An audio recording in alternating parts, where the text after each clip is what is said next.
North American aviation built the fastest bomber in history, and the Air Force killed it before the Soviets ever got the chance. June of 1966. Edwards Air Force Base. 2 XB-70 Valkyrie prototypes sit in a hangar that smells like JP6 jet fuel and hydraulic fluid, a special blend, because standard kerosene couldn't survive the airframe temperatures at Mach 3. The skin hit 600 degrees Fahrenheit in cruise. Aluminum would have softened like taffy. So North American welded the thing from stainless steel honeycomb and titanium, a construction technique nobody had attempted at that scale. The airframe stretched 185 feet nose to tail.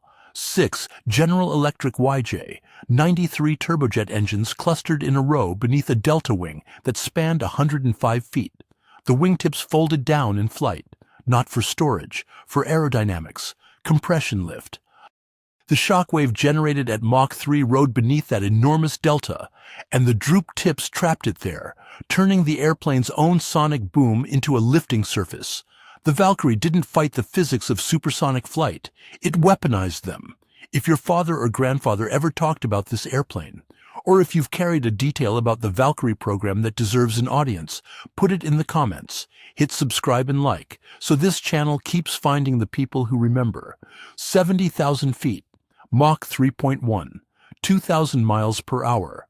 At that speed, the XB-70 could have crossed the continental United States in less than 90 minutes.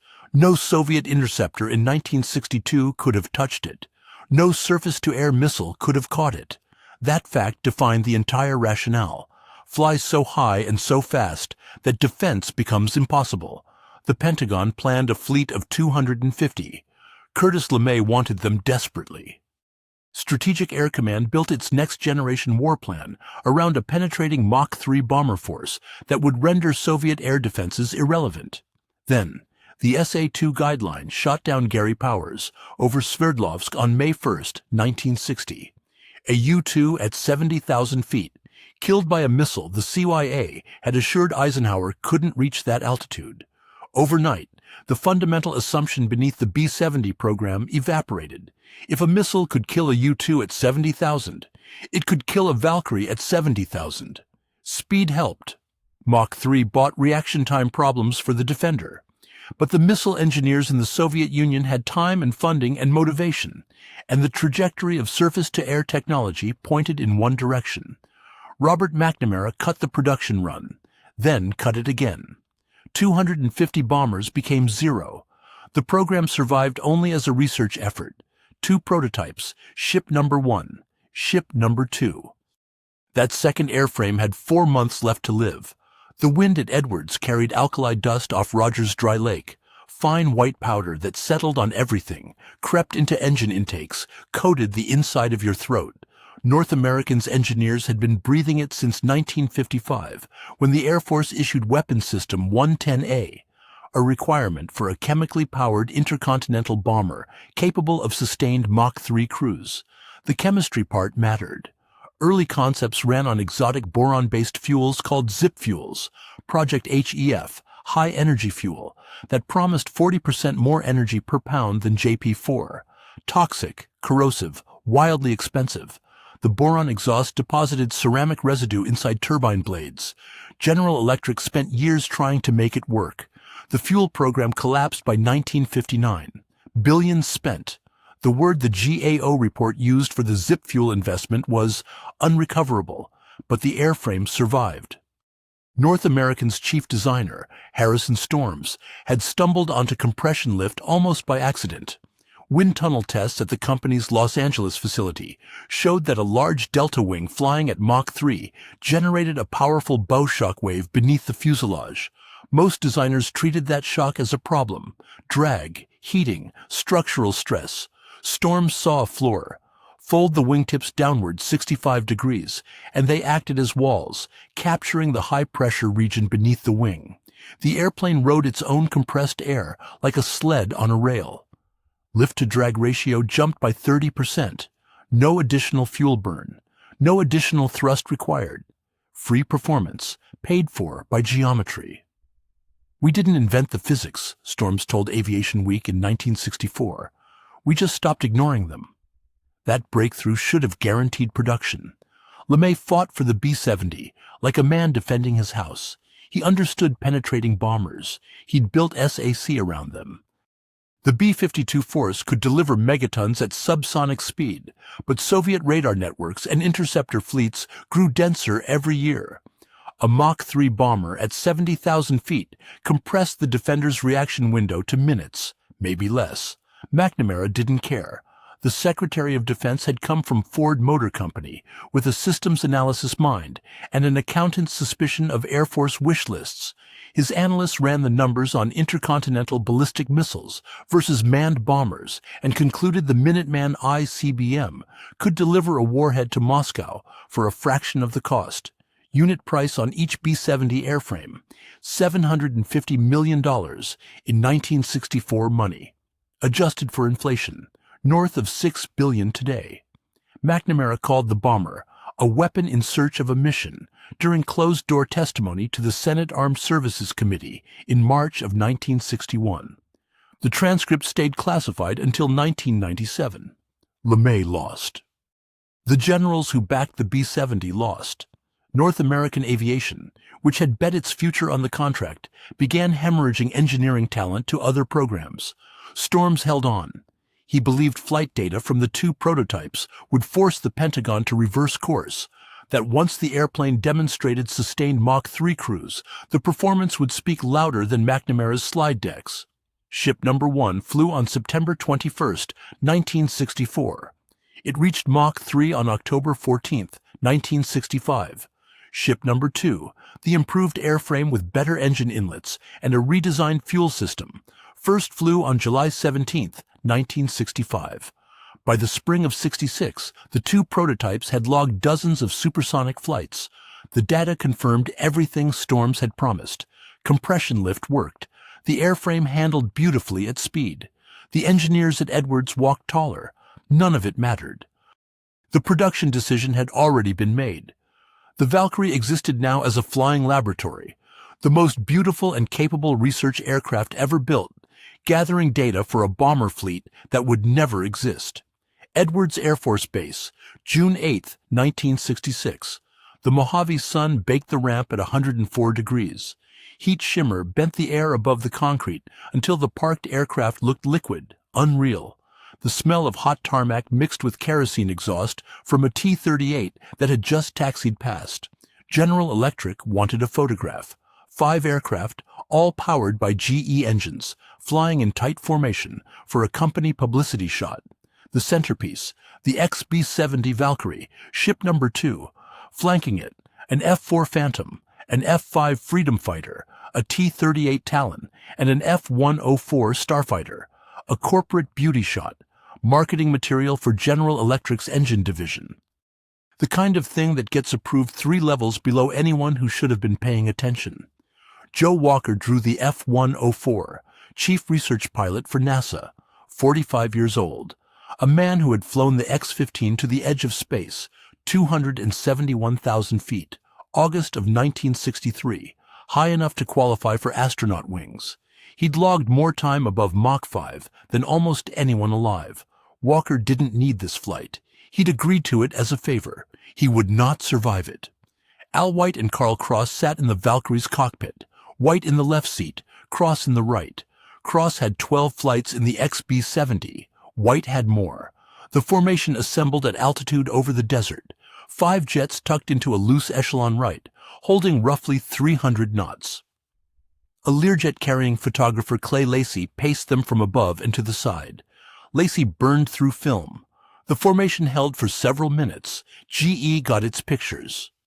Then the pilots began to break away. Walker's F-104 drifted. The Starfighter slid aft and slightly above the Valkyrie's right wing, close enough that the bomber's wake vortex, a horizontal tornado spinning off a wingspan of 105 feet, grabbed the smaller jet like a hand. At 9:08 a.m. Pacific Time, the F-104 rolled inverted, pitched up, and struck the Valkyrie's right vertical stabilizer and both right engines. The Starfighter disintegrated. Aviation fuel sprayed across the Valkyrie's upper fuselage in a bright orange sheet. Walker died on impact. His cockpit came apart at 300 knots. He never touched the ejection handle. The Valkyrie flew on for 16 seconds. Witnesses on the ground described the bomber continuing straight and level as if nothing had happened, trailing fire, missing its entire tail section. Then the yaw set in. Ship number 2 rolled left, slowly at first, then violently, entering a flat spin that tightened with every rotation. White pulled his ejection handle and survived, though the capsule's clamshell door crushed his arm on closing. Cross never ejected. Sources conflict on whether the escape capsule malfunctioned or the G-forces pinned him to his seat. His body remained in the wreckage when ship number 2 hit the desert floor north of Barstow at 9:10 a.m. The whole thing lasted 2 minutes. Walker and Cross were both dead, 70 frames per second. That's how fast Clay Lacy's camera rolled from the Learjet above the formation, fast enough to reconstruct what happened in increments of 14 milliseconds. Frame by frame, the accident board built a timeline measured in fractions of a breath. Walker's F-104 holds position on the Valkyrie's right wing at roughly 20 feet of separation. Then, the gap closes, not dramatically. Adrift, maybe 2 feet per second laterally, a slow slide that looks almost casual on film. The Starfighter's left wingtip crosses the boundary of the Valkyrie's wake vortex, that invisible river of rotating air spilling off a 105-foot delta wing at 300 knots. The vortex grabbed a 14,000-pound fighter the way a river grabs a leaf. The F-104 snapped, rolled inverted in less than a second. The roll wasn't aerodynamic. It looked mechanical, violent, as if someone had flipped a model with their hand. The Starfighter's vertical tail swept upward through the Valkyrie's right wing, shearing metal. Then the fuselage struck both right vertical stabilizers and punched through the engine nacelles housing engines 5 and 6. Lacy's footage shows a white flash, atomized JP-6 igniting in the 300-knot airstream, followed by a boiling orange fireball that swallowed the Valkyrie's entire aft section. The smell reached ground observers at Edwards several minutes later. Burning titanium has a sharp, acrid bite nothing like ordinary fire. Mixed with JP-6 and hydraulic fluid, it produced a column of black smoke visible 40 miles away. 16 seconds of controlled flight remained. The Valkyrie's fly-by-wire system, primitive by modern standards, advanced for 1966, compensated for the missing tail surfaces just long enough to fool anyone watching into thinking the bomber might recover. Al White felt the yaw building through the rudder pedals before he saw the spin develop. He reached for the ejection capsule lever. The clamshell enclosure, a system designed to protect crew at Mach 3 ejection speeds, slammed shut on his left arm, breaking it in 2 places. The capsule fired. White descended under a parachute, with compound fractures and second-degree burns. Carl Cross sat 6 feet to his right. His capsule never fired. The accident board determined the spin loaded approximately 7 Gs on the cockpit at the moment of capsule closure. Cross weighed 170 pounds. At 7 Gs, his body weighed 1,190. The ejection sequence required arm movement. He rode ship number 2 into the desert floor at 530 miles per hour. February 4, 1969. Ship number 1 touched down at Wright-Patterson Air Force Base, Ohio, after its 83rd and final flight. Ground crews towed it into a hangar at the Air Force Museum. They drained the fuel tanks, disconnected the hydraulics, sealed the cockpit, and bolted the canopy shut. The fastest bomber ever built became an exhibit. It still sits there.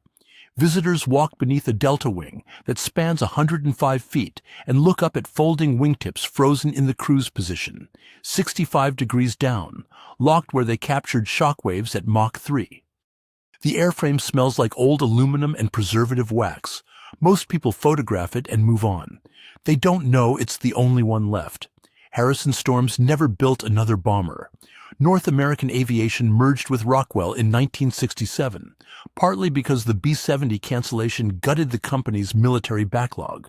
Storms moved to the Apollo program, ran the division that built the command module, and took the blame when 3 astronauts burned to death in the Apollo 1 fire. He left Rockwell in 1970. The Air Force never called him back, but the Valkyrie's engineering scattered like seeds. Rockwell's B-1 Lancer, first flown in 1974, canceled by Carter, resurrected by Reagan, borrowed the variable geometry inlet design that North American had perfected on the XB-70. The compression lift data fed directly into Boeing's supersonic transport studies, the American SST that Congress killed in 1971. Lockheed's SR-71 Blackbird, flying concurrently with the Valkyrie, validated the same thermal management principles: titanium structure, fuel as coolant, at similar speeds. The engineering worked, the politics didn't. McNamara's core argument held up better than the Air Force wanted to admit. Soviet surface-to-air missile technology advanced faster than anyone at SAC projected in 1957. The SA-2 guideline that brought down Gary Powers' U-2 in 1960 operated at 70,000 feet. By 1966, the SA-5 Gammon could reach 82,000. A Mach 3 bomber at 70,000 feet gave Soviet radar operators a detection window of roughly 8 minutes at maximum range. Tight, but not impossible. The math on penetrating Soviet airspace at high altitude stopped working before ship number 2 hit the desert floor. McNamara killed the bomber for the wrong reasons: cost, not survivability, but the result aligned with reality. The B-52 fleet that LeMay considered obsolete flew in Vietnam, Desert Storm, Afghanistan, and still flies today, 60-plus years after critics called it a dinosaur. The Valkyrie gathered dust. 2 pilots dead for a publicity photograph. The accident board's final report ran 312 pages. It assigned no single cause: wake turbulence from the Valkyrie's wing, Walker's position aft of the safe formation station, possible disorientation. The board recommended restricting dissimilar formation flights near large delta wing aircraft, a sensible recommendation that arrived 5 months too late for Joe Walker and Carl Cross. Al White flew again. He returned to North American's test pilot roster after his arm healed, flew the XB-74 more times, and retired in 1968. He rarely discussed the accident publicly. In a 1995 interview with the Air Force Flight Test Center's Oral History program, he offered one assessment of the formation flight that killed his co-pilot and a man he'd known for 15 years. "It was unnecessary," White said. "The whole thing, every part of it. 2 dead, 1 airframe destroyed, 1 surviving prototype in a museum, $14 billion in development costs, $1964 for 83 flights."